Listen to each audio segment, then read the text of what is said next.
Então, a professora ela ministrou sobre funções ontem, né, no caso, para vocês, e eu vou hoje dar uma relembrada e fazer alguns exemplos aqui para elucidar melhor.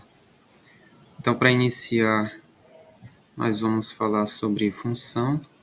Então, o que é função? É uma aplicação entre dois conjuntos.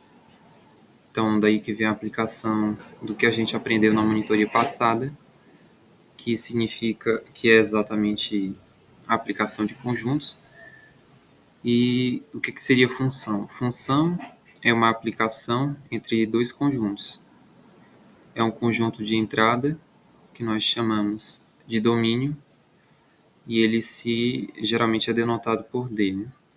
E um conjunto de saída, que nós chamamos de imagem, a imagem da função pelo domínio. Aliás, a imagem do domínio pela função. Certo? Então aqui tem o diagrama de Venn, exemplificando, representando, né, a aplicação de uma função. Então nós temos um conjunto X, que é o domínio, é de onde a função ela vai partir, e nós temos um contradomínio Y, que é onde a função vai chegar. Então nós aplicamos a cada elemento desse domínio, desse conjunto X, a nossa função f. E com isso nós obtemos um elemento no contradomínio, e cada elemento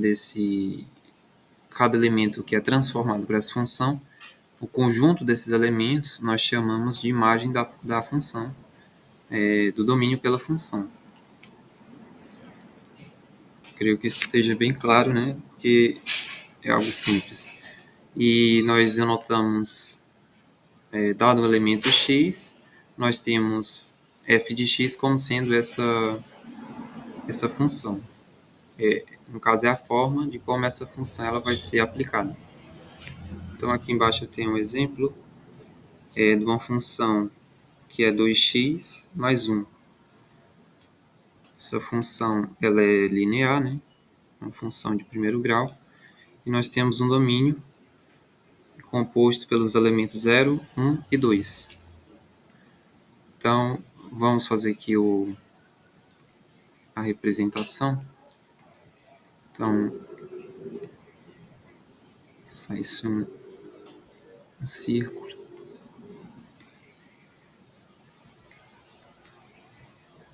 Então, nós temos aqui o nosso domínio com os elementos 0, 1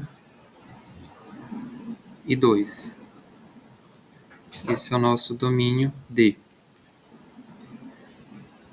E a partir desse domínio, a função ela vai ser aplicada. Então, aplicando a nossa f, que é 2x mais 1, em 0, nós temos f de 0, que vai ser 2 vezes 0, mais 1. Aí, onde tem o x, eu vou colocar o elemento, né? Então, f de 0, que o x é igual a 0, vai ficar 2 vezes 0, mais 1. 2 vezes 0 é 0, mais 1 dá 1. Então, a nossa função ela vai transformar o nosso 0 em 1.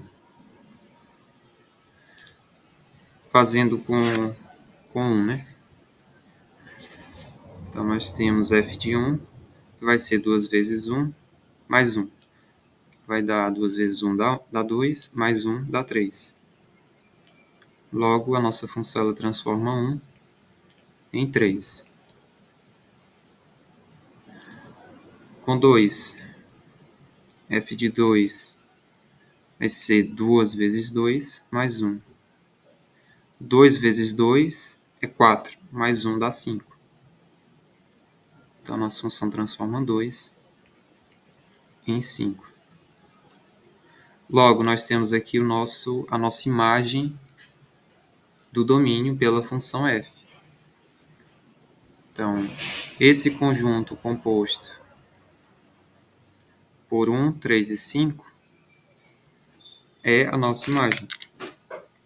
Nós denotamos a imagem por IM. IM é a nossa imagem. Vai ser composta pelos elementos 1, 3 e 5. Já o nosso contradomínio pode ser qualquer conjunto que seja maior do que a imagem. Então, por exemplo, o conjunto dos números naturais seria um contradomínio. Então, o contradomínio ele não é fixo, né? Eu posso escolher. Já a imagem não, a imagem é fixa. Só tem uma imagem da função, né, do domínio por uma função. Já o contradomínio pode ser tão grande quanto eu queira, né? Posso escolher a livre-arbítrio. Então, vou supor que aqui o contradomínio vai ser os naturais, né? Porque 1, 3 e 5 são elementos do conjunto dos números naturais. Então, aqui a observação que o contradomínio, ou melhor, que a imagem de f sempre vai estar ou vai ser igual ao contradomínio de f, certo? Não é nada demais, né? Nós temos restrições de domínio dadas algumas funções. Então, a primeira restrição é o denominador diferente de zero, no caso de funções que tenham denominador x no denominador, né? Então, por exemplo, 1 sobre x, quando nós temos essa fração, o x ele nunca pode ser igual a zero, porque senão nós teríamos uma indeterminação. 1 sobre zero é uma indeterminação. Outro caso seria o radicando positivo.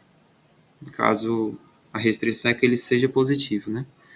Se nós temos uma raiz quadrada, então o que tem dentro dessa raiz, que é o radicando, ele tem que ser positivo ou igual a zero. Se for negativo, não está definido nos números reais. Então, por exemplo, a raiz de menos 2 é negativa, então essa raiz ela não está definida nos números reais, certo? É por isso que tem essa restrição. Então, e dar alguns exemplos. Que na nossa f de x, se ela fosse 1 sobre x, qual seria o domínio dela? Seria todos os números reais, exceto zero, porque se eu colocar zero, eu vou obter uma indeterminação. Então, que o meu domínio de f, ou pode ser também escrito como dom, o domínio de f vai ser todos os números reais menos o elemento zero, exceto zero, né? Que é o que gera a indeterminação. Na B, nós temos algo um pouco diferente, né? Nós temos uma função que é 1 sobre 2x mais 3. Nesse caso, o denominador vai ser toda essa parte aqui, né? Vai ser 2x mais 3. E nós sabemos que tem que ser diferente de zero.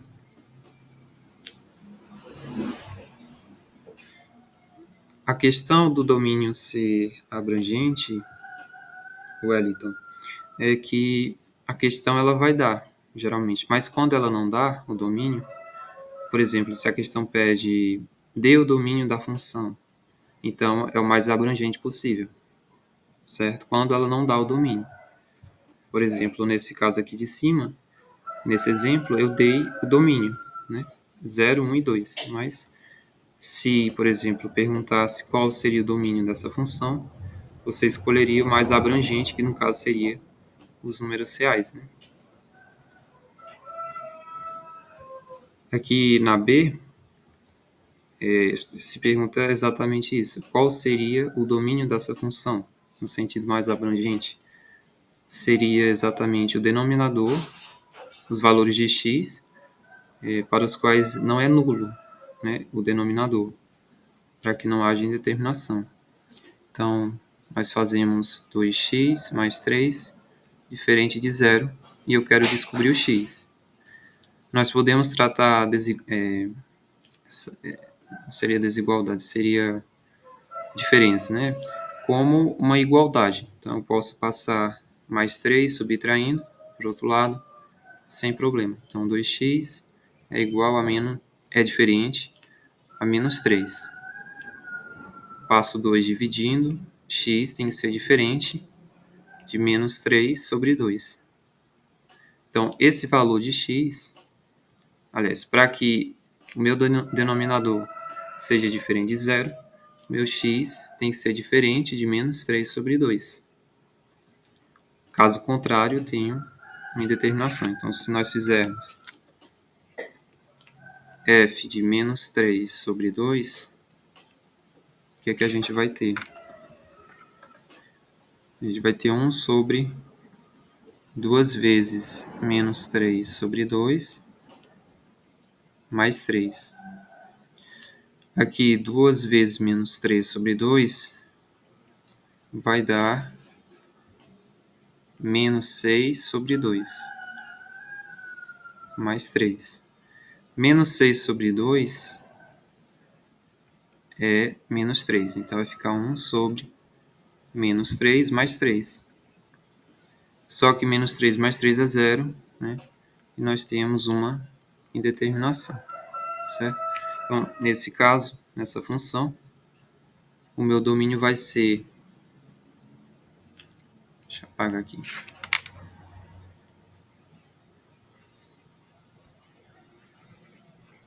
O meu domínio vai ser exatamente os valores de x, que são diferentes de menos 3 sobre 2. Então, aqui, o domínio de f vai ser os reais menos 3 sobre 2. Esse menos aqui é o exceto que a gente viu na monitoria passada, de teoria dos conjuntos. Então, eu estou tirando dos reais esse elemento aqui. Na letra C, nós temos f de x igual a raiz quadrada de x. Então, por esse princípio aqui de radicando positivo, então o nosso domínio na letra C vai ser os reais positivos, né? Incluindo o zero, no caso. Então, os reais positivos seria o nosso domínio. Na letra D, e nós denotamos os reais positivos por esse símbolo aqui, né? Na letra D, nós temos f de x igual a raiz de x mais 1. Que o nosso domínio vai ser, pela restrição, o nosso radicando, que é o que tem dentro, tem que ser positivo, maior ou igual a zero. Então, x mais 1 maior ou igual a zero. E aí nós resolvemos a desigualdade. Então, eu posso também tratar normalmente a desigualdade como uma igualdade, geralmente. Então, eu passo mais 1 para o outro lado, vai ficar x maior ou igual a menos 1. E aqui nós temos a condição para que a nossa função ela funcione, né? Nosso x tem que ser maior ou igual a menos 1. Então, vamos testar, por exemplo, para menos 2, que seria indo contrário a essa restrição aqui. Se eu fizer f de menos 2, eu vou ter a raiz de menos 2 mais 1. E aqui a gente já viu o problema. Menos 2 mais 1 é menos 1, então vai ficar a raiz de menos 1, que não está definida nos números reais. Por isso é necessária essa restrição.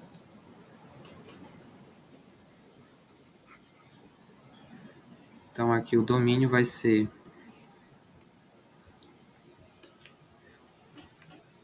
aí, caso eu queira colocar em na forma de conjuntos, eu posso usar os intervalos, né? Qual seria o intervalo que representa essa restrição aqui? Coloque aí no chat. Qual seria o intervalo que representa essa desigualdade?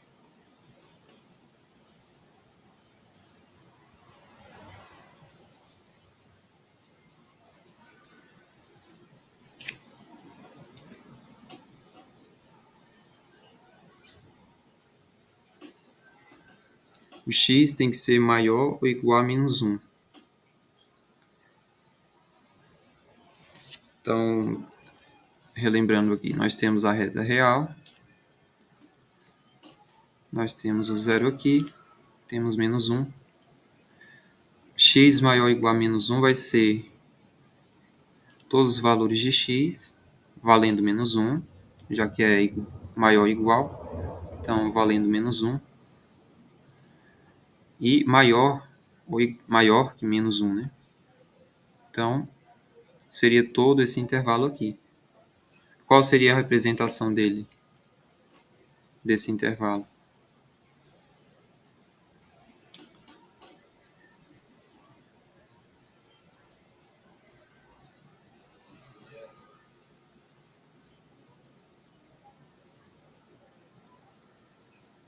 Alguém?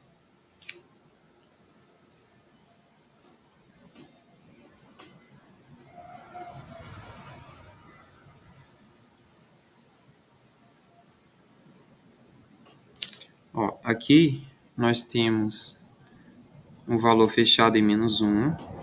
Aqui nós temos uma bola fechada. Então, a gente usa o colchete. Então, é colchete menos 1. Então, é fechado em menos 1. E aberto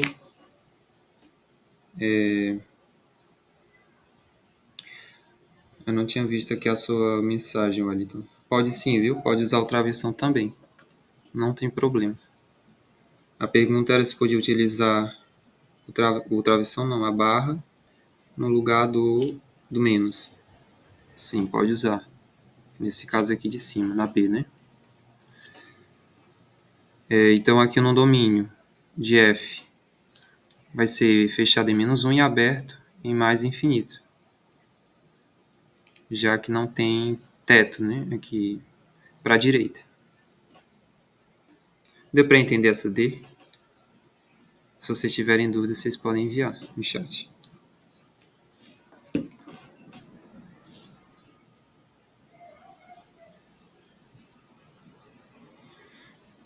Ok. Aqui na letra E nós temos algo parecido, só que é a junção das duas restrições, né? É tanto uma fração e envolve também raízes, que é 1 sobre a raiz de 3x menos 3. Então, a primeira restrição é que o denominador seja diferente de zero. E a outra restrição é que raiz de 3x menos 3 seja maior do que zero. Maior ou igual a zero, no caso, o radicando que tem dentro, né, da raiz. Seja maior ou igual a zero. Então, essa aqui é a primeira. Uma canhota. Raiz de 3x menos 3 diferente de zero.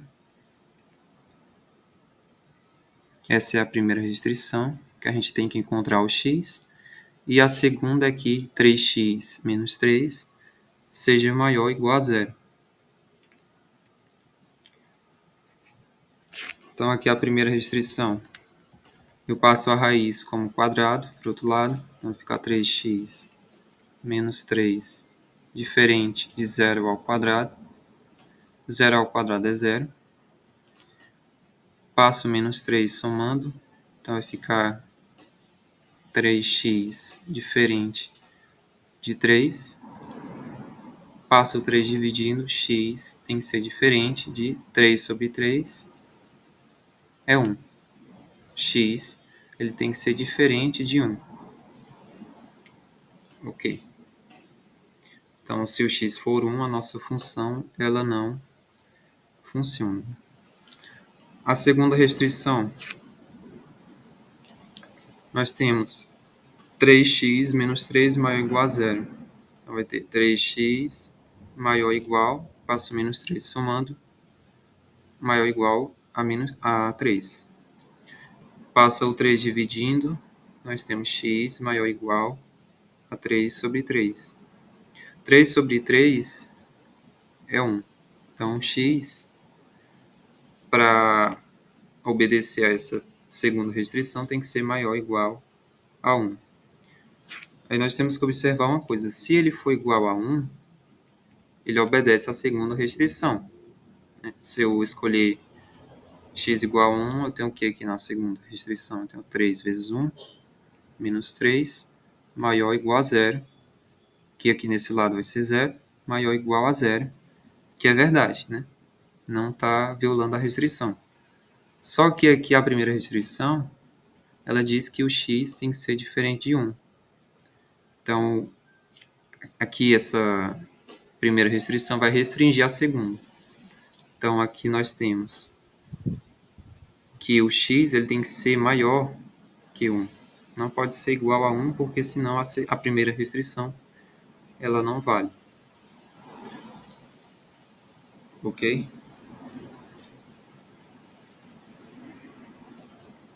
Então, nosso domínio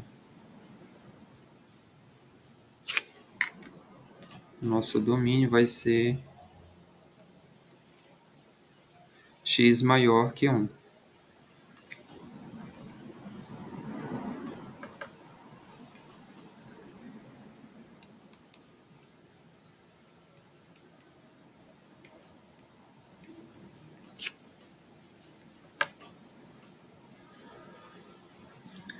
Aí qual vai ser, no caso, o intervalo que vai representar esse domínio?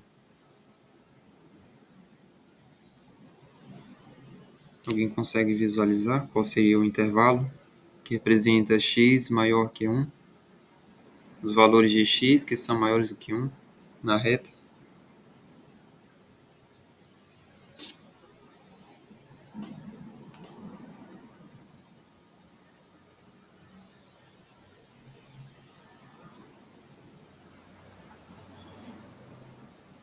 Qual seria o intervalo que representa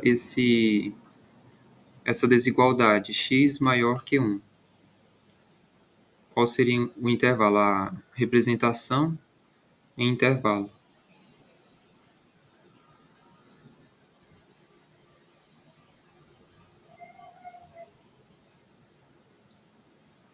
Como eu fiz na letra D, né?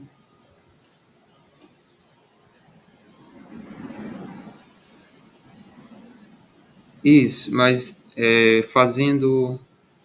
usando colchetes, intervalos mesmo, colchetes e parênteses, como eu fiz aqui na letra D, usando essa representação. No caso, é um intervalo que tem infinito, né? Porque aqui o x ele não está entre dois sinais de desigualdade, só entre um.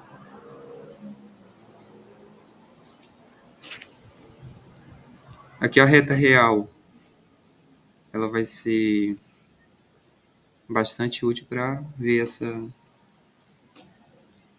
esse intervalo. Aqui nós temos o 0, temos 1, aqui x maior que 1. O x, então, não pode ser 1. Logo, vai ser aberto em 1. E, como é maior, vai ser toda a parte direita de 1. É todo esse intervalo aqui. Quando é aberto no elemento, vai ser parênteses. Então, parênteses no 1, aberto no 1. E, como é ilimitado para o lado direito, que é infinito, então vai ser mais infinito. Parênteses, que é aberto em mais infinito. Esse vai ser um intervalo que vai representar essa desigualdade.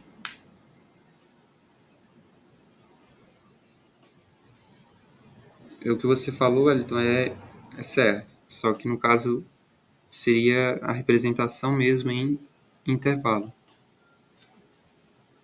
em forma de conjunto. No caso, ele vai ser aberto no 1, porque nós temos a primeira restrição aqui, que o x ele tem que ser diferente de zero, né? Se ele for, olha isso, que raiz de 3x menos 3 tem que ser diferente de zero, e isso leva à conclusão de que o x tem que ser diferente de 1. Porque se o x for igual a 1, eu vou ter denominador igual a zero. 3 vezes 1 é 3, menos 3 é zero. Raiz de zero é zero, vai ficar 1 sobre zero, quando x é igual a 1. Então eu tenho que tirar esse 1 desse domínio. Apesar de que na segunda restrição o 1 entre, mas o x ele tem que obedecer aos dois, né? Então o que seria, o que faria? A gente pegaria a intersecção entre as duas restrições. É o que tem de comum. Então, x diferente de 1 vai dar um conjunto, né, de valores, e o que tem de comum porque as duas restrições têm que ser cumpridas. X maior ou igual a 1. Entendeu? Então, eu vou refazer aqui, para ficar mais claro.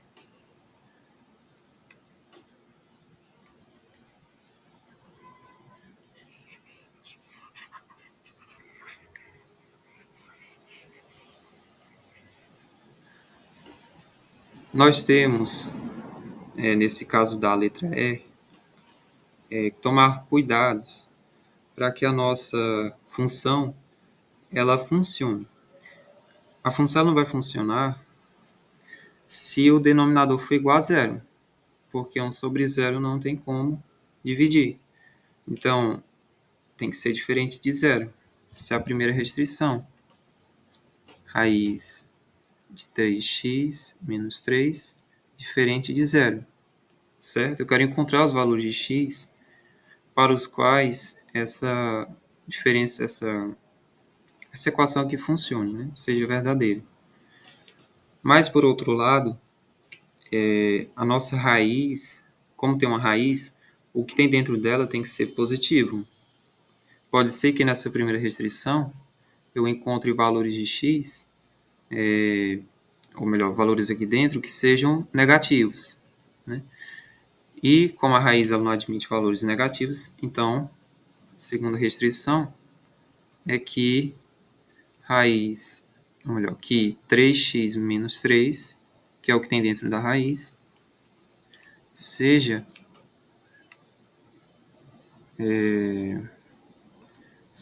maior ou igual a zero. Tem que ser positivo ou igual a zero. Certo? Até aí deu para entender o porquê?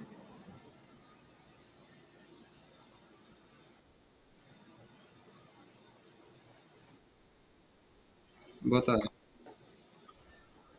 Estou.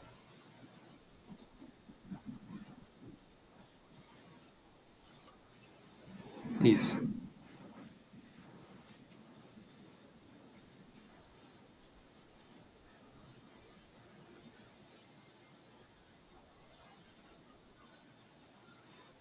No caso da...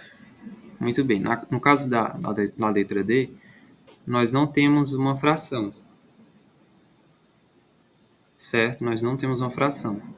Então, a única restrição é que raiz, o que tem dentro da raiz seja positivo. Então, x mais 1 tem que ser maior ou igual a zero. Tem que ser positivo ou igual a zero. Então, por isso é uma única restrição. Não entra a restrição do diferente de zero, porque não é uma fração e não está no denominador. Deu para entender?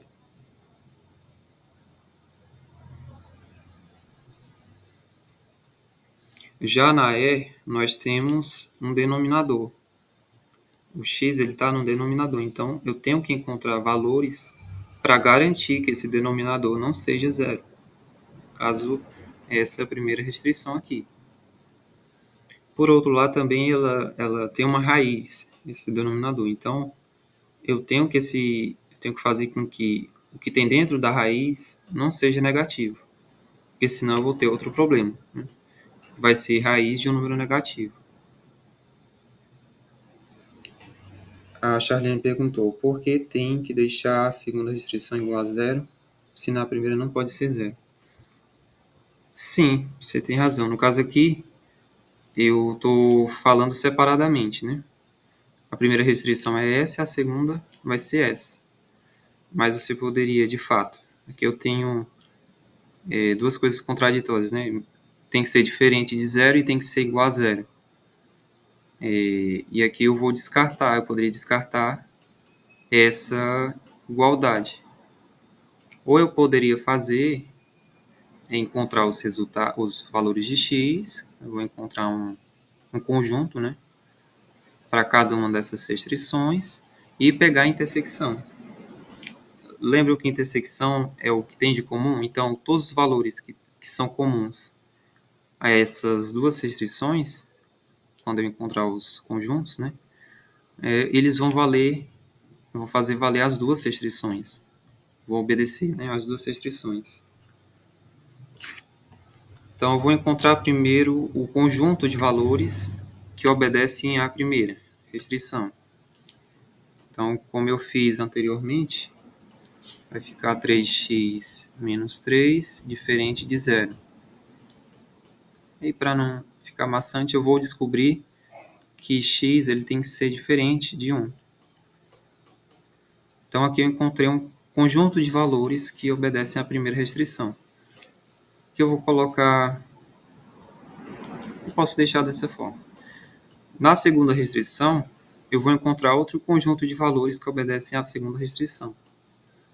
Vai ficar 3x maior ou igual a 3. Né? Eu vou obter x maior ou igual a 1. Aí eu vou pegar a intersecção, a operação, para que as duas restrições elas valham, né, para esses valores. Então, x diferente de 1 para todos os valores de x diferente de 1. Então, eu tenho todos esses valores aqui, menos 1. Então, é aberto em 1. Para todos esses valores, a primeira restrição vai valer. Já no caso da segunda restrição, vai ser para x maior que 1, maior ou igual que 1, né?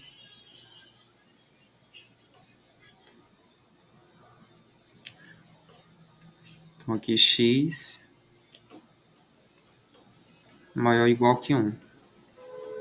Qual vai ser o conjunto? Vai ser fechado em 1 e aberto no infinito. Agora eu vou pegar aqui é 1, não é menos 1.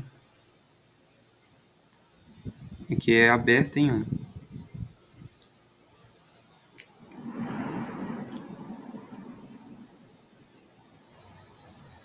Agora eu vou pegar a intersecção entre esses dois intervalos aqui, para que as duas restrições elas valham, né? Que eu vou obter, quando eu faço a intersecção, eu vou obter o conjunto, o intervalo, aberto em 1 e aberto no infinito, que é esse intervalo aqui, aberto em 1 e aberto no infinito. Então, esse vai ser o domínio da minha função.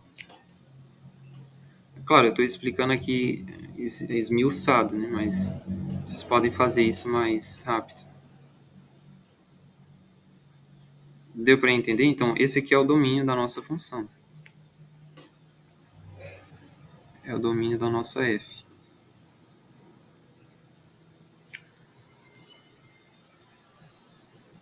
O Wellington entendeu, Charliane também.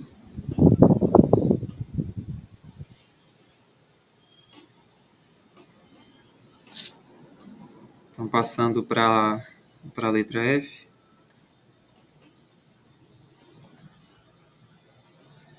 que nós temos raiz de x sobre 4x mais 3. E novamente nós temos que observar que o denominador tem que ser diferente de zero. E a nossa raiz aqui tem que ser, o radicando tem que ser maior ou igual a zero. Então a primeira restrição, que 4x mais 3 seja diferente de zero. E a segunda restrição é que que x, que é o radicando, é o que tem dentro da raiz, seja maior ou igual a zero. Aqui dessa primeira restrição, eu vou obter 4x diferente, passo mais 3 como menos 3, diferente de menos 3. Então, x tem que ser diferente de menos 3, passo 4 dividindo, menos 3 quartos. Pronto, já obtive aqui a primeira restrição. A segunda é x maior ou igual a zero. Já está na cara, né? Agora eu vou pegar a intersecção entre esses dois conjuntos de valores, né? Então, a primeira restrição gera um conjunto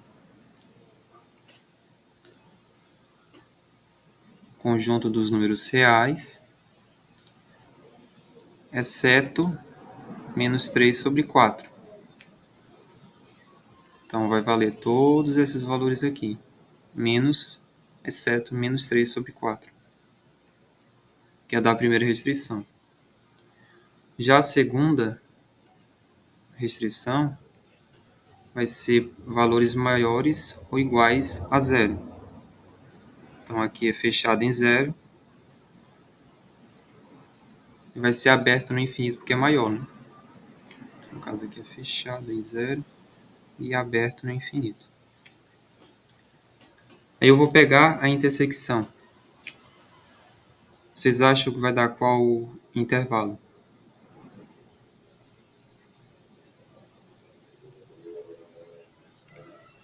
Vai sim, Ítalo. Vai ficar gravado.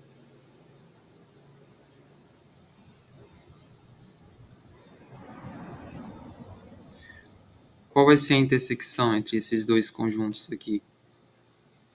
Vai ser um intervalo, né? Isso, exatamente.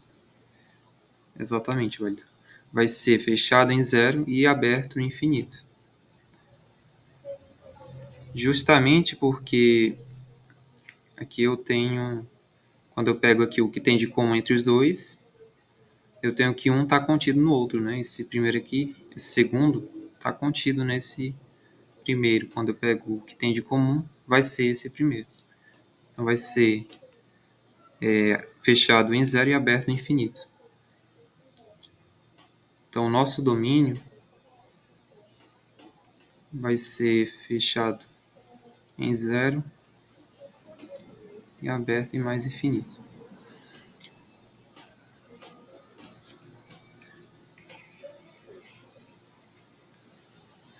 Então observe o seguinte, se eu pegasse um número negativo aqui dessa primeira restrição, por exemplo, menos 2 obedece, x igual a menos 2, obedece a essa primeira restrição, já que menos 2 é diferente de menos 3 sobre 4. Mas quando eu pego a segunda, não obedece, porque o menos 2 ele é negativo. É por isso que eu preciso pegar a intersecção, o que há de comum entre os dois conjuntos de valores, e não só valores da primeira ou da segunda.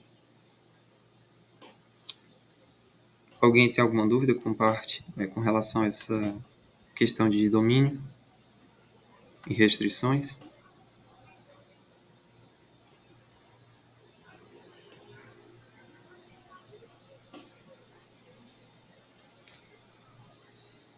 Ok.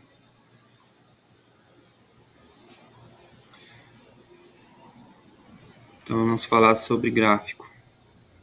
Então a gente falou sobre domínio Agora a gente vai falar sobre a imagem, né, que é o gráfico da função. Então, o gráfico ele vai ter geralmente duas dimensões, já que a gente está tratando de funções de uma variável, funções que levam só uma entrada, né, o valor de x, e que vai cuspir, né, vai resultar em outro valor.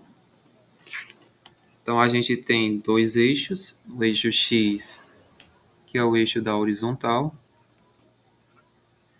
e o eixo y, que é da vertical. No eixo x, nós vamos ter a reta real e o domínio da função. Já no eixo y, a gente vai ter as imagens da nossa função, que são os resultados que a função ela vai dar. Nesse caso em específico, nós temos uma função que ela é um produto de fatores, né? Então, x mais 2 vezes x mais 1 vezes x, que nós poderíamos desenvolver e nós descobriríamos que ela é uma função de terceiro grau. A função, o gráfico da função, ela tem alguns pontos que são importantes, são notórios, são destacados. São os interceptos, que se dividem em interceptos do eixo x, ou x-interceptos, e os interceptos do eixo y, ou y-interceptos. Então, o que seriam os x-interceptos? Seriam as raízes da função. Então, no caso específico dessa função em verde, nós temos 3 x-interceptos, ou 3 raízes. E o que seria as raízes? Seria quando a nossa função ela é igual a zero. Né? Exatamente aqui, se eu pegar a altura, nesses valores vai ser zero. Né? E já os y-interceptos seriam os que tocam ou os que cruzam o eixo y. Nesse caso, nós temos apenas um ponto, né, que seria esse daqui. Seria o único y-intercepto, que é quando a nossa função, quando nós colocamos zero na nossa função, né, vai dar o y-intercepto. Ok? É bem simples. Estudo de sinal. Eu vou falar primeiro de função de primeiro grau, depois eu falo de estudo de sinal. Então, função de primeiro grau vai ser uma função dessa forma, f de x é igual a x mais b. Nós temos o a como coeficiente angular, nós chamamos de coeficiente angular, porque ele mexe no ângulo da nossa função. Então, o valor que está colado a x é esse valor que vai mudar a direção da reta. E já o valor de b é o coeficiente linear que vai mudar a altura da reta. Então, são 3 casos que nós podemos ter. Com a, claro, né, 3 casos para A, né? A menor que zero, A negativo. Então, nós temos a função decrescente, ela está sempre decrescendo, os valores. Nós temos o segundo caso, que é o A igual a zero. E nesse caso, nós temos uma função constante. E o terceiro caso, que é A maior do que zero, que é a função crescente. Além disso, a função afim, ou função de primeiro grau, função de primeiro grau também tem esse nome, função afim. A função afim, ela vai ser uma reta. Sempre vai ser uma reta. E a direção vai mudar conforme o coeficiente angular e o coeficiente linear. O coeficiente linear vai ser exatamente o intercepto do eixo y. Vai ser o y-intercepto. Então, aqui passando por estudo de sinal, nós vamos fazer uma análise de sinal dessa função aqui de cima. como exemplo. Então, o que seria o estudo de sinal? Seria nós dizermos para quais valores de x a nossa função ela é positiva ou negativa. Graficamente, eu consigo fazer isso bem facilmente, né? Que eu consigo ver que para valores menores do que 2, a função é negativa. Para valores entre menos 2 e menos 1, a função é positiva, etc. Mas no caso que a gente não tem como ver e visualizar graficamente, a gente pode usar uma tabela. Nesse caso específico, nós temos que a nossa f é um produto de 3 funções afins, né?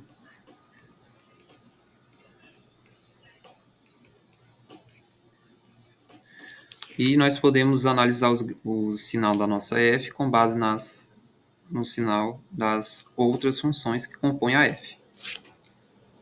Então, analisando aqui o sinal de x mais 2, nós vimos ali embaixo que a função af é uma reta que ela tem um intercepto no eixo y, que vai ser o coeficiente linear. No caso de x mais 2, quem que seria o coeficiente linear? Seria 2.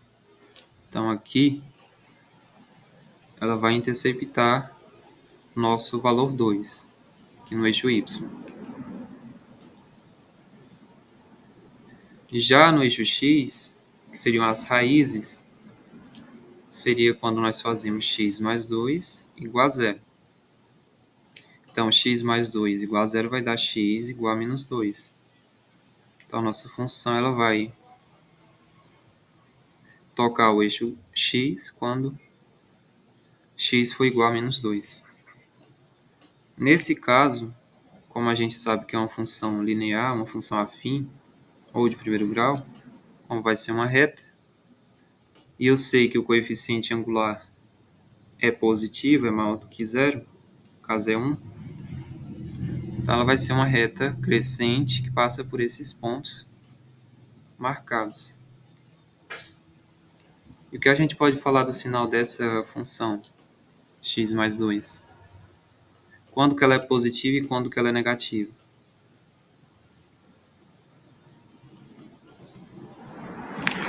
Vocês podem me dizer quando que essa função ela é positiva ou negativa?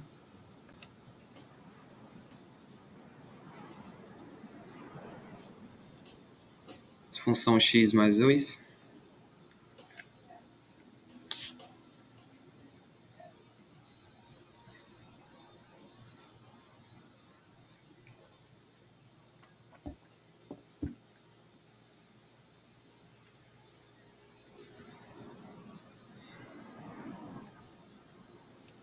Isso.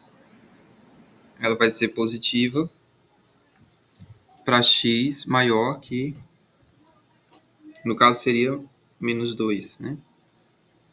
Ó, graficamente, se eu pego um valor aqui depois de menos 2, pegar aqui menos 1, qual vai ser a minha imagem? Não vai ser aqui em cima? Porque eu sei que é uma reta? Então, se aqui é positivo, então para todos esses valores aqui que são maiores do que menos 2, a minha função ela é positiva. Então aqui, para valores maiores que menos 2, a minha função ela é positiva. Aí na tabela eu vou colocar o sinal de mais. Já que ela é positiva para valores entre menos 2 e menos 1, entre menos 1 e 0, entre 0 e infinito. Né? Para todos os valores depois de menos 2, ela é positiva. Agora, quando que ela é negativa? Né? Para valores menores do que menos 2, se eu pegar aqui menos 3 e eu ver a imagem, não é um valor negativo? Menor do que 0. Então, aqui para valores menores que menos 2, eu vou ter a minha função negativa.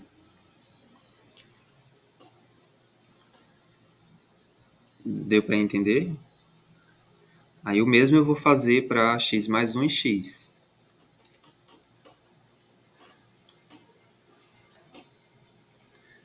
Para x mais 1, eu vou analisar o gráfico da função. Então, qual vai ser o intercepto com o eixo y de x da função x mais 1? Vai ser quando x for zero. Então, fazendo x igual a zero, a minha função ela vai ser 0 mais 1, vai dar 1. Então, aqui, a função vai tocar o eixo y em y igual a 1, né? E já no eixo x, qual vai ser o intercepto? Vai ser quando a minha função x mais 1 for igual a zero, que é a raiz. Esse ponto aqui, esse valor é a raiz da minha função. Então, eu vou ter x igual a menos 1. Então, aqui esse valor vai ser menos 1. Como eu sei que é uma reta, e aqui é uma reta com inclinação positiva, ela é crescente, já que o nosso A é 1. Então, ela é uma reta crescente e passa por esses pontos. E aí, novamente, eu faço o estudo de sinal dessa função x mais 1. Então, para valores maiores do que menos 1, ela vai ser positiva ou negativa? Vai ser positiva, né? Para todos esses valores aqui, a minha função ela é positiva. Então, aqui, para valores maiores que menos 1, que a gente tem o menos 1. Para valores maiores, no caso, vai ser esses dois espaços. Então, aqui vai ser positivo, que simboliza todos os intervalos. Olha isso, o intervalo de valores maiores do que menos 1. E já para valores menores, que seria o contrário aqui, a nossa função ela vai ser negativa, né? Aqui é negativo. Logo, para valores menores, vai ser negativo. Entendido? Vocês estão entendendo o que eu estou fazendo? Eu estou analisando o sinal de cada função que compõe essa função maior para eu determinar o sinal dela. Então, eu vou por partes, né?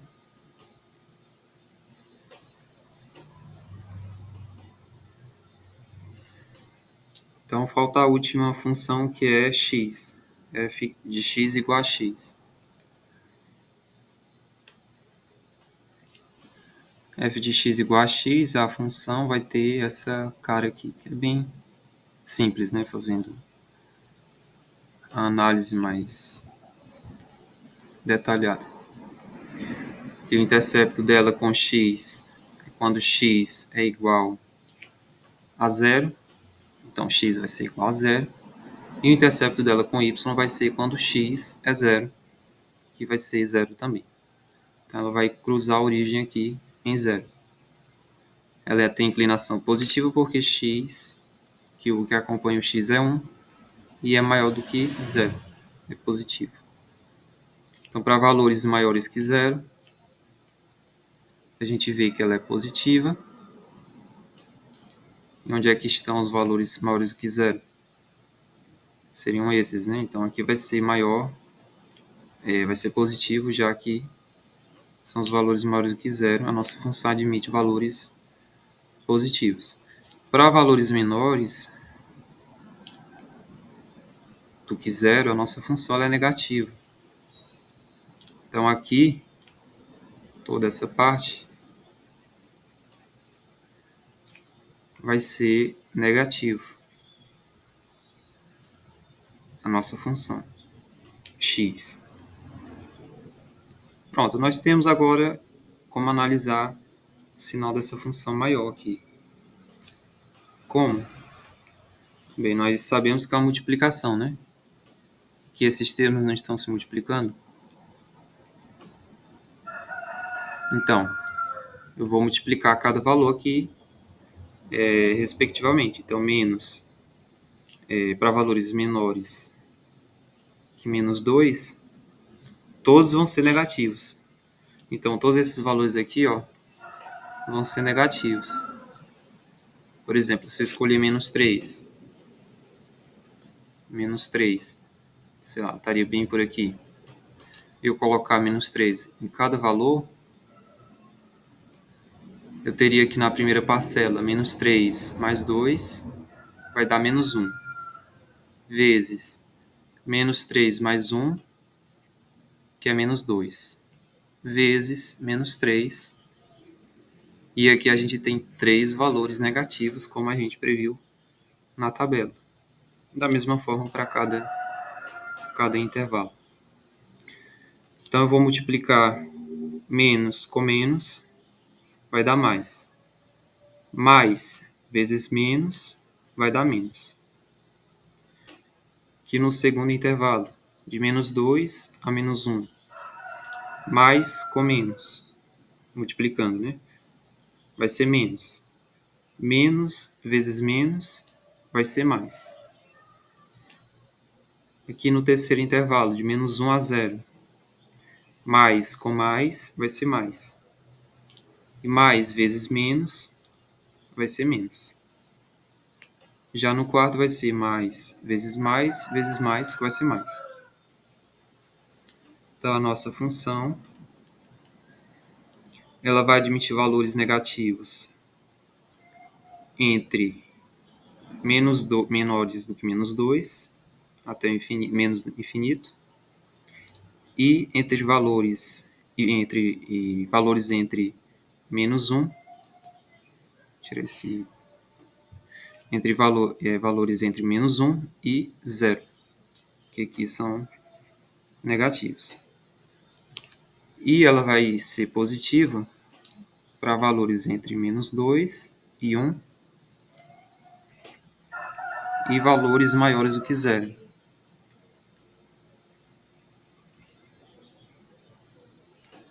Se eu for analisar aqui a função gráfico dela, é exatamente isso que eu vejo, né? A minha função aqui ela é negativa para valores menores do que menos 2,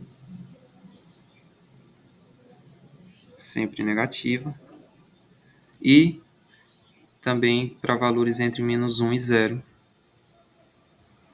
aqui. E vai ser positiva para valores entre menos 2 e menos 1.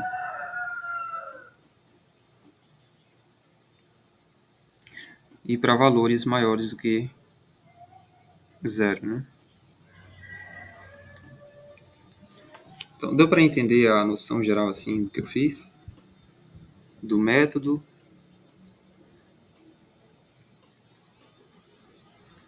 Então, eu estudo cada sinal de cada função que compõe a nossa f, depois eu multiplico, faço as operações, né?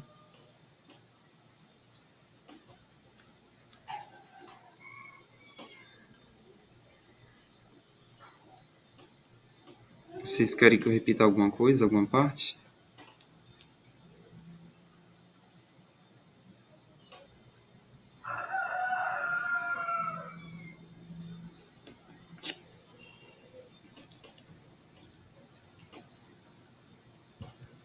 Alô?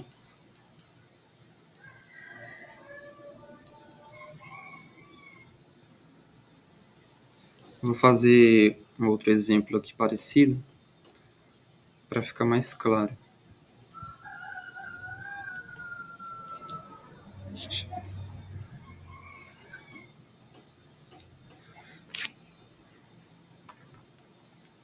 Então, vamos pegar uma função que seja um quociente, seja uma razão. 2x mais 3,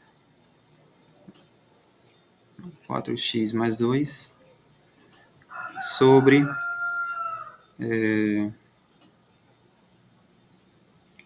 x mais 5.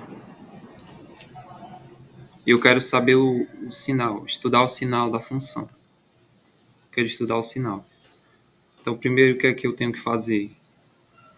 Primeiro, eu tenho que analisar o sinal de cada função em particular. Então, eu vou estudar o sinal de 4x mais 2 e estudar o sinal de x mais 5. Depois, eu realizo a operação de divisão entre os sinais. Segundo, eu tenho que encontrar aqui os valores que zeram a nossa f, né? Então, a nossa f vai ser zero quando? No caso, ela não vai ser positiva nem negativa, né? Quando que f de x é igual a zero? Aí eu faço, eu resolvo, né? 4x mais 2 sobre x mais 5 é igual a zero. Eu vou obter 4x mais 2 igual a zero, porque eu passei esse x mais 5 multiplicando. De x mais 5 vezes zero vai ser zero. Passo 2 subtraindo, vai ficar 4x igual a menos 2. Passo 4 dividindo, vai ficar menos 2 sobre 4. Menos 2 sobre 4 é menos 1 meio. Então, a nossa função ela vai ser zero quando x for menos 1 meio. Nossa função geral. Então, o que eu marco, o meu valor, onde a função zero, ser menos 1 meio. Função geral, que eu estou falando.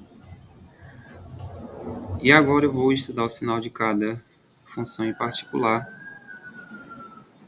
para fazer a operação depois.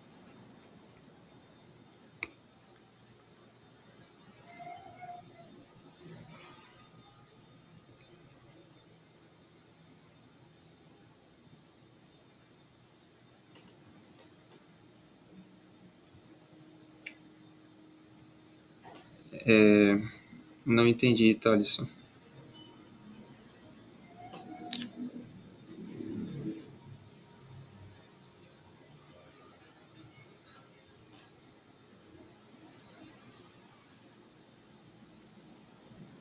É a única raiz. A função ela pode ter, no caso ela vai ter só essa raiz. Então a função aqui, eu não sei qual vai ser o gráfico, mas vamos supor que ela é assim. No caso ela tem que ser assim, no caso. Ela tem que passar somente uma vez pelo eixo x. E vai ser em menos 1 meio. Certo? Que é a raiz única dessa função. Vai ser o intercepto com o eixo x. E a partir dele eu estudo o sinal da função.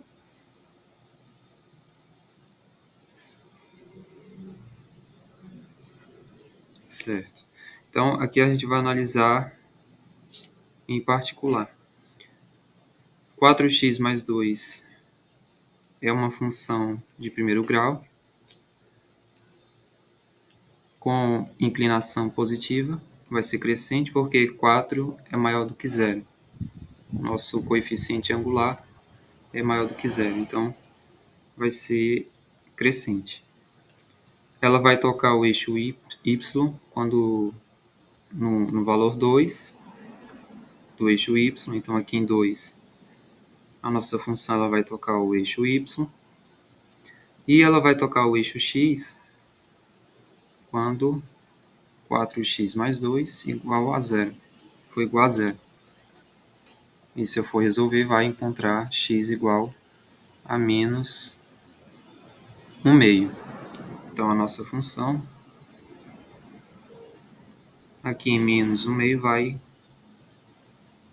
cancelar. No caso, a função 4x mais 2. Como é uma função de primeiro grau, vai ser uma reta.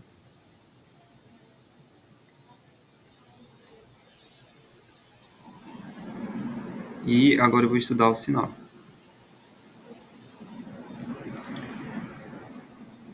Aqui menor do que menos 1 meio. Ela vai ser positiva ou negativa? aqui nesse intervalo, que seria equivalente a esse. E vai ser negativo ou positivo? 4x mais 2.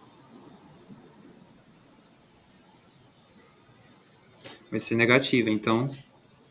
Exatamente, então eu tenho que colocar aqui negativo. E já para valores maiores do que menos 1/2, que seriam esses outros valores aqui, a nossa função ela é positiva. Certo, agora eu vou analisar a segunda função, que é x mais 5.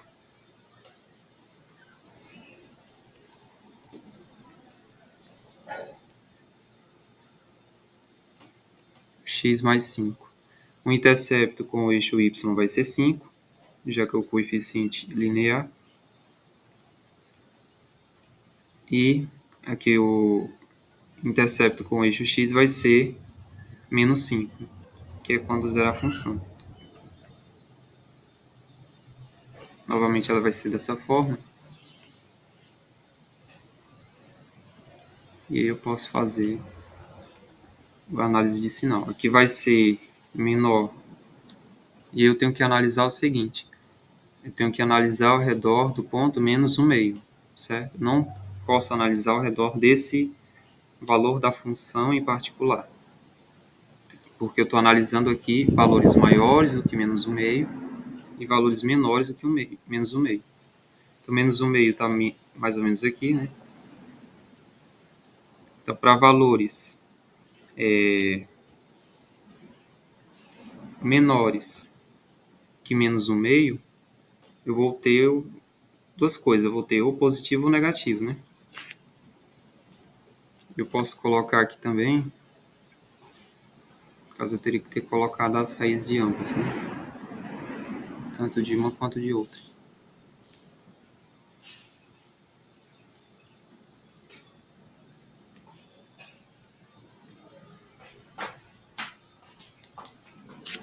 Tem que ser as raízes de ambas para que eu faça a análise de forma mais correta. Que vai ser negativo também. E eu vou analisar. Para valores menores que menos 5, que são valores aqui à direita, à esquerda de menos 5, x mais 5 vai ser negativo, né? Vai ser negativo. Mas entre menos 5 e menos 1/2, a nossa função ela vai ser positiva. Certo? Então, menos 5, entre menos 5 e menos 1/2, nossa função ela vai ser positiva. E entre menos 1/2 e infinito, seria essa outra parte aqui, ela vai ser também positiva. Aí, dados esses sinais, que eu estudei o sinal de cada função, eu posso analisar o sinal da função em geral.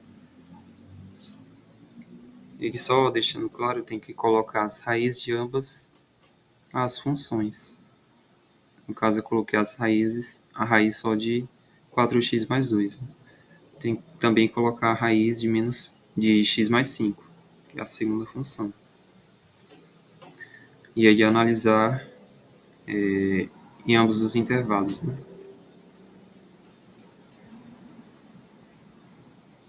Então, agora fazendo a operação, eu vou ter 4x mais 2 dividido por x mais 5. Então, eu vou dividir os sinais. Menos dividido por menos dá mais. Certo? Então, menos dividido por menos dá mais. Se eu tenho um número negativo, divido por um número negativo, eu obtenho um número positivo. Menos dividido por mais vai dar mais. Aliás, vai dar menos. Isso, exatamente. Mais dividido por mais vai dar mais. Então, aqui nós temos mais, menos e mais na função f de x. Então, ela vai ser positiva. A f ela é positiva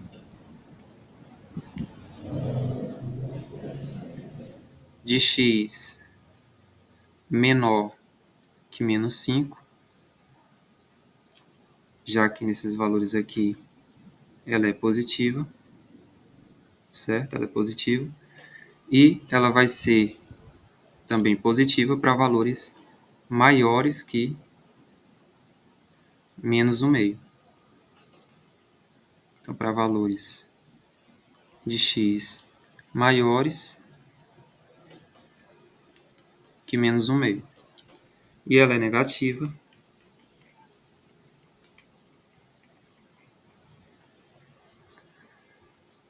para valores entre menos 5 e menos 1/2. Exatamente esse sinal aqui. Entre menos 5 e menos 1/2.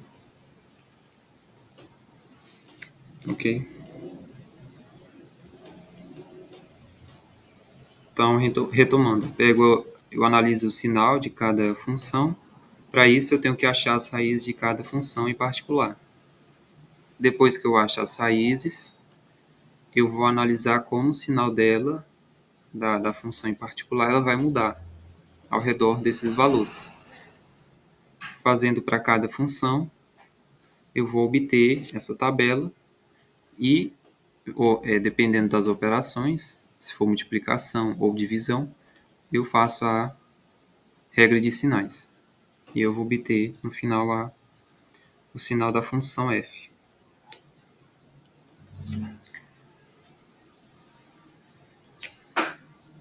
Mais tarde eu envio para vocês alguns exercícios para fixar.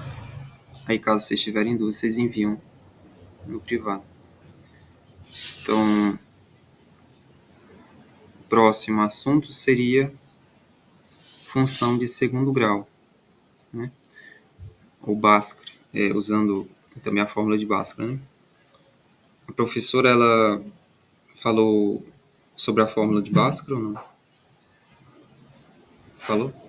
Então, a função de segundo grau ela é uma extensão da função de primeiro grau. Vocês percebem aqui, nós temos ax, e aqui o x está elevado a um expoente 1, né? Mais b. Na função de segundo grau, o x ele vai ter um outro termo, e esse termo vai ser elevado ao quadrado, né? A 2. Dá certo, explico sim. Então, a função de segundo grau ela é caracterizada por esse x ao quadrado. Ela vai ser dessa forma sempre, né? Para valores de a reais, a, b e c reais, né?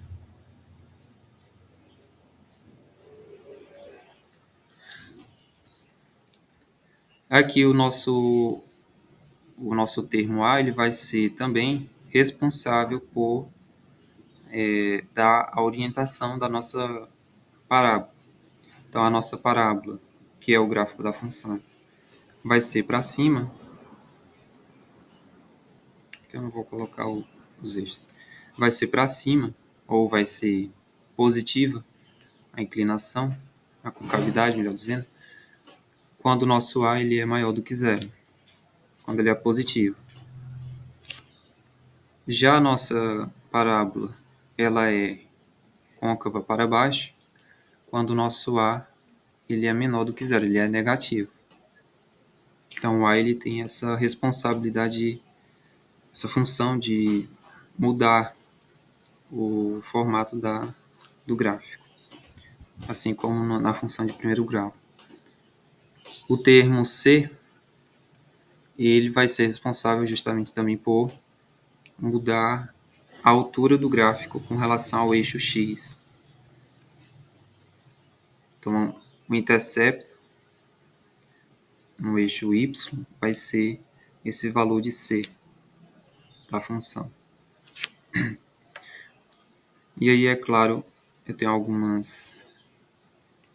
existem as variações, né? Conforme os valores de A, B e C.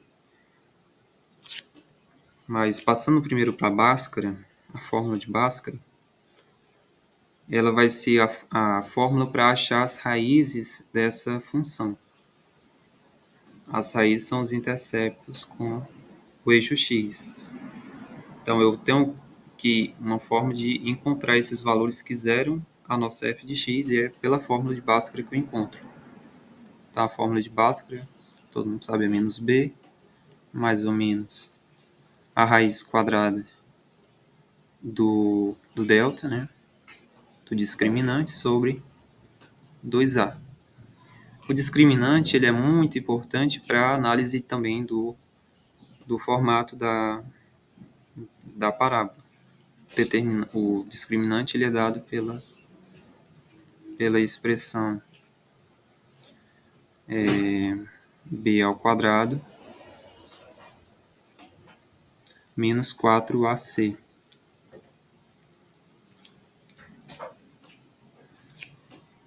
Certo? E aí nós podemos fazer as análises, né? A nossa função, nossa parábola, ela tem 6 tipos de gerais assim de disposição no gráfico.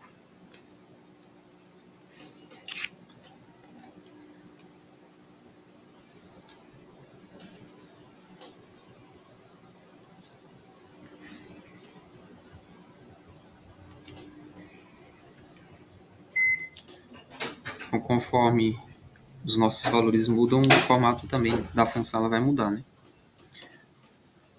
Então, para valores de A maiores do que zero e o discriminante é menor do que zero, a parábola ela vai ter essa aparência. O gráfico da nossa função ela vai ter essa aparência. Ela tem uma concavidade para cima, já que o nosso A é positivo, e ela não vai ter raízes, porque o nosso discriminante é menor do que zero. Quando o discriminante ele for negativo, a nossa função não tem raízes. Menor do que zero, nossa f não tem raiz.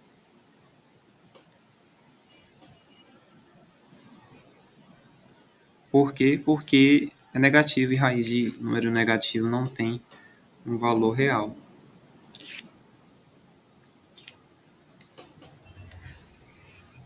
Já para valores de A positivo e o discriminante zero, eu vou ter apenas uma raiz. Concavidade da função vai ser positiva. Está muito ruim, né? Vai ser positiva. E ela vai tocar apenas um ponto no eixo x.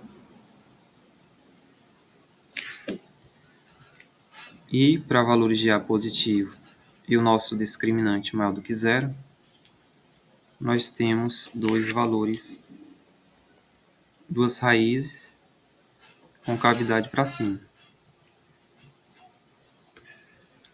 Tá muito ruim.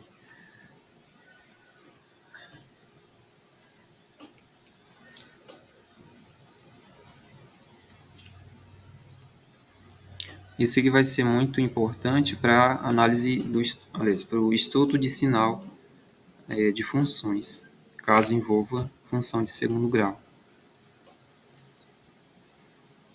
E no caso também para valores de A negativo, né? Vai ser a variação. Então, para valores de A negativos menores do que zero, a nossa parábola ela não vai ter raízes e ela vai ter uma concavidade para baixo. Já para valores de A negativo, discriminante zero, a nossa função ela vai ter concavidade para baixo e uma raiz. E para o último caso, com A negativo, discriminante maior do que zero, a gente tem duas raízes e concavidade para baixo. Certo? O mais importante aqui é saber resolver, achar as raízes da função de segundo grau. E aí existem os métodos, né? Pode ser por fórmula de Bhaskara ou por soma e produto, né? E aí fica a critério da pessoa. E também analisar o discriminante, se ele é negativo ou positivo. Ok? Alguém tem alguma dúvida com relação à função de segundo grau? Antes de eu falar de soma e produto?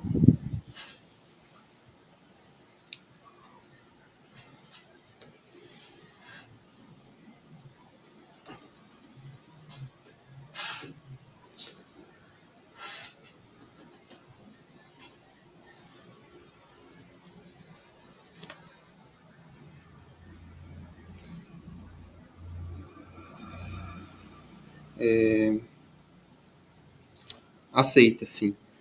Você escolhe o que você acha mais fácil. Pode resolver ou por soma e produto ou por Bhaskara. Não interfere, não. Então vamos resolver aqui um exemplo aqui por Bhaskara e por soma e produto.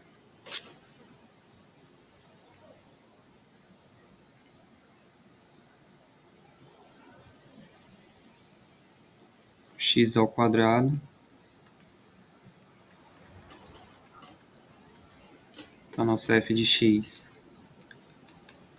é x ao quadrado menos 5x mais 6. Então, fazendo por Bhaskara, primeiro eu tenho que saber quais são os coeficientes, o A, o B e o C.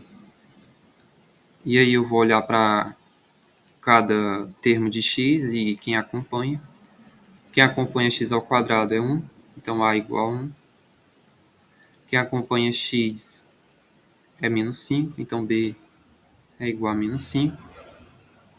Quem acompanha, ou melhor dizendo, quem fica sozinho é 6, então C é igual a 6. E aí, se eu quiser encontrar as raízes, que é fazer na função igual a zero, eu uso Bhaskara. Então, x vai ser igual a menos b.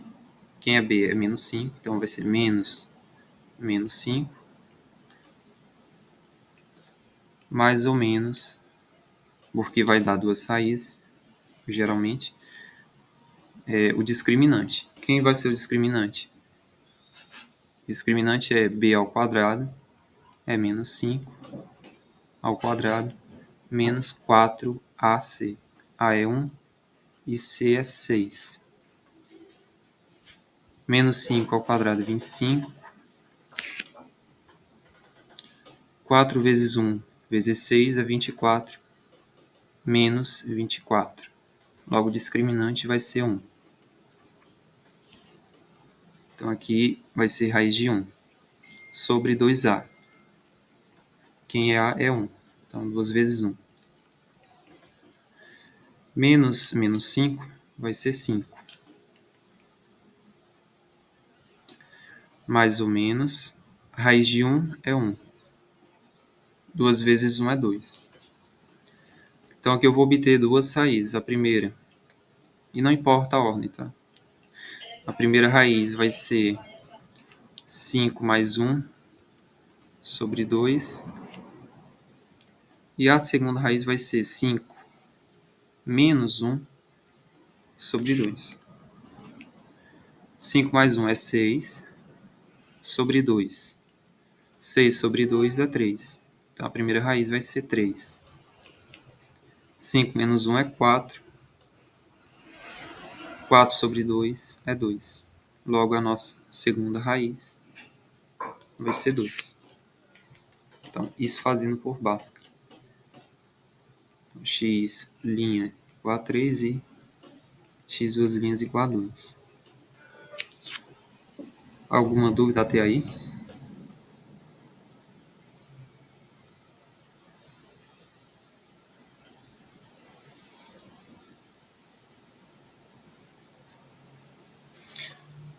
Então essa é a forma por Bhaskara. E nós temos como fazer por soma e produto. Por soma e produto é pela intuição, né? Aí pode ser fácil ou pode ser difícil, dependendo do caso. Então, por soma e produto. Por soma e produto nós temos que a primeira raiz, ou uma das raízes, vai ser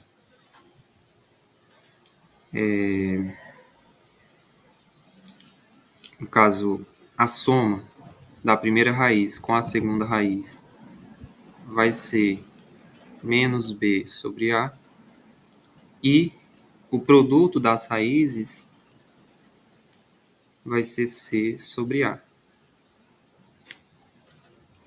É por isso que é soma e produto. Aí quem é b sobre a? B sobre a vai ser menos 5 e a vai ser 1, né? Então, menos 5 vai dar 5. Então, 5 sobre 1 vai dar 5. Então, aqui a soma das raízes vai dar 5. Vou deixar aqui separado.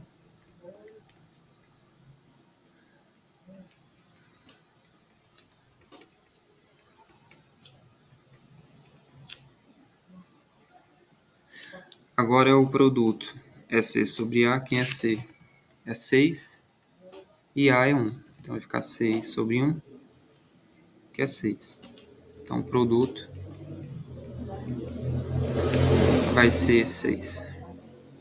E aí você vai tentar descobrir quais são os valores de x' e x duas linhas que vai dar esse sistema, por intuição, né? Então, quais são os dois valores que multiplicando dá 6? Eu poderia escolher 2, ou menos 2 e menos 3, né? Que dá 6, naturalmente. Mas se eu fizer menos 2, menos 3, não vai dar 5, vai dar menos 5. Então, não é menos 2 e menos 3. Eu posso escolher 2 e 3. Se eu fizer 2 vezes 3, vai dar 6. E se eu somar 2 mais 3, vai dar 5. E aí eu confirmo que elas são as raízes de fato, 2 e 3. Certo? Alguma dúvida? Então, caso segue essa soma e produto, segue essas duas equações aqui, né?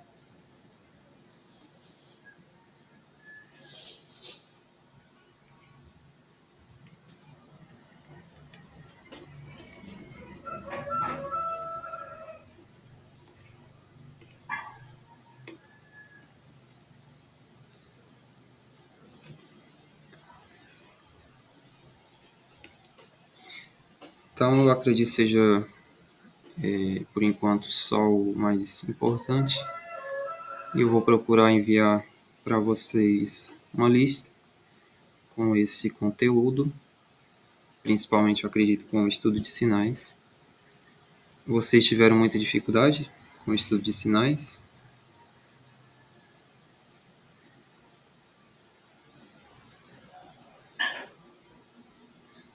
Porque aí eu envio. Bem, por enquanto é isso. Então, na próxima semana, sábado, nós temos novamente a monitoria. Agradeço a presença de vocês. Qualquer dúvida, podem me enviar no privado, pelo WhatsApp. Nós nos falamos depois. Certo? Muito obrigado pela presença e até depois. De nada.